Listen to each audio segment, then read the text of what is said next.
The hadith of Sahih Bukhari, volume number 1. It's mentioned that Prophet Muhammad, peace be upon him, Hazrat Aisha, may Allah be pleased with her, she narrates that I was between Muhammad sallallahu alaihi wasallam and the Qibla when the Prophet was praying, and before he did the sujood, he pushed my leg and I moved my leg aside, indicating that in the salah the Prophet touched the leg of Hazrat Aisha, may Allah be pleased with her, and yet continued the salah, indicating that physical touch does not break the wudu. And there are several Sahih hadith, other hadith,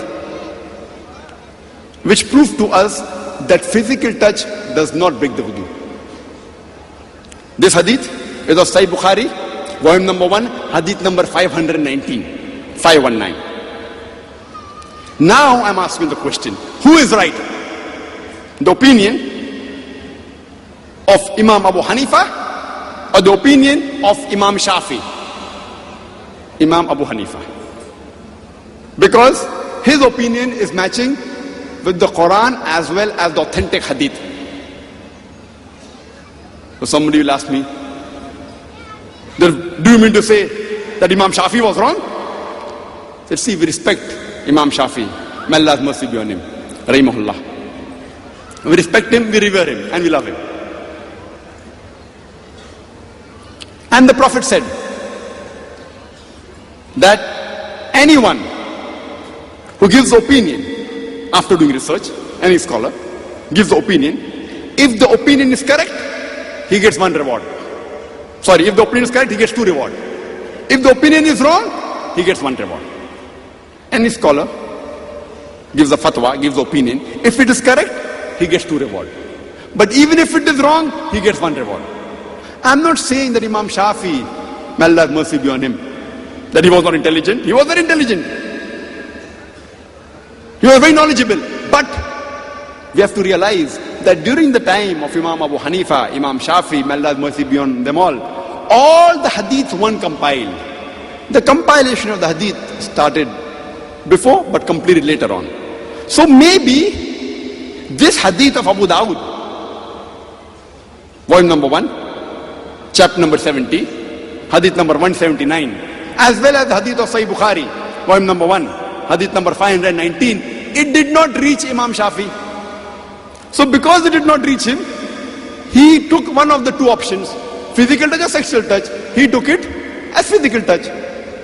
Not that he was not intelligent, maybe this hadith didn't reach him.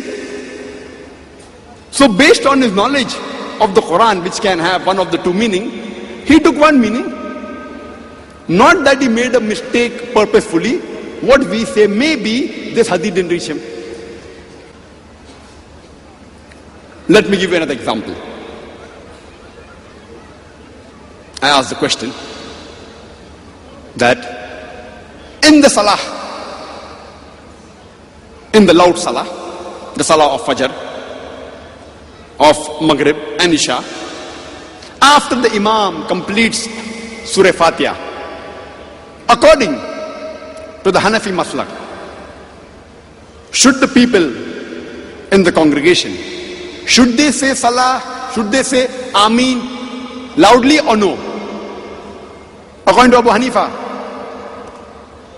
according to the Hanafi Maslak, you should not say Ameen loudly after the Imam completes his Surah Fatiha in the loud Salah. But according to Imam Shafi, may Allah's mercy be on him, should the people, the Muqtadi, the congregation, should they say Ameen loudly or no? The answer is yes. Simple, everyone knows about it. Everyone knows about it. In the Hanafi madhab, you don't have to say Ameen loudly. In the Shafi madhab, you have to say loudly. In the Fajr, Maghrib and the Isha Salah. Who is right? If you don't know, you have to go to Quran and the Hadith.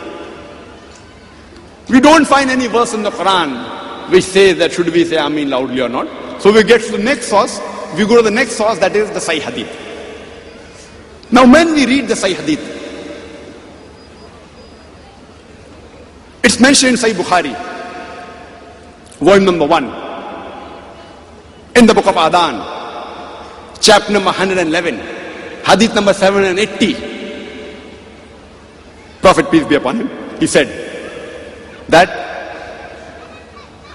say Ameen loudly after Surah Fatiha finish. Say Ameen loudly, and if your Ameen coincides with the Ameen of the angels, then all your past sins will be forgiven. The next hadith, Sahih Bukhari, volume number 1, in the book of Adhan, chapter number 112, hadith number 781, the Prophet said, if the Ameen of any one of you coincides with the Ameen of any one of the angels, then all your past sins will be forgiven. Sahih Bukhari, volume number 1, book of Adhan, chapter number 113, hadith number 782, the Prophet said that after the Imam says, Gairil Maghdubi alayhim waladdallin, say Ameen loudly. And if your Ameen coincides with the Ameen of the angels, all your past sins will be forgiven. I have quoted no less than 3 hadith from Sahih Bukhari that you should say Ameen loudly after Surah Fatiha. Similarly, there are no less than 6 hadith in Sahih Muslim. If you read Sahih Muslim, volume number 1, in the book of Salah, chapter number 116, hadith number 811 to 816, there are no less than 6 hadith in Sahih Muslim which says you should say Ameen loudly. So I have given you references of at least 9 Sahih hadith which says that you should say Ameen loudly. Now, I ask you the question. Who is correct? The Hanafi maslak or the Shafi maslak? The Shafi maslak. Simple. What matches with the Quran and Sahih hadith, you follow that. Simple. Now, come to the question. The first question, that does the wudu break or not when a person accidentally, if a man accidentally touches a woman or a woman touches a man? Imagine if a non-Muslim who accepts Islam and he asks me, Brother Zakir, if a woman touches me accidentally or if I touch a woman accidentally when I'm in wudu, am I yet in the state of wudu or not? Does my wudu break or not? So will I ask him, that is your father Hanafi or a Shafi? See, his father was a non-Muslim. So my answer should be based on Quran and Sahih hadith. And when we analyze the Quran and Sahih hadith, we come to know that the wudu does not break. So irrespective whether you come from any background, unless someone comes and tells me, see Brother Zakir, you know that the Hanafis have got some oil in their skin and the Shafi don't have oil, therefore the Hanafi, the wudu doesn't break and the Shafi breaks. If someone gives me some scientific reason, then maybe I'll have to think over it. But there's no such thing that the skin of the Hanafi is different and the skin of the Shafi is different. You have to go back to Allah and His Rasul. And when we do research in the Quran and Sahih hadith, we get the answer. Again, somebody may ask me in the second question that saying Ameen loudly, Imam Shafi is correct, and the Hanafi maslak not to say Ameen loudly. Do you mean to say Abu Hanifa was wrong? Didn't he have knowledge? No, Spillah. Imam Abu Hanifa, may Allah's mercy be on him, Rahimahullah. He was a great scholar. We love him, we respect him. But not that he made a mistake purposefully.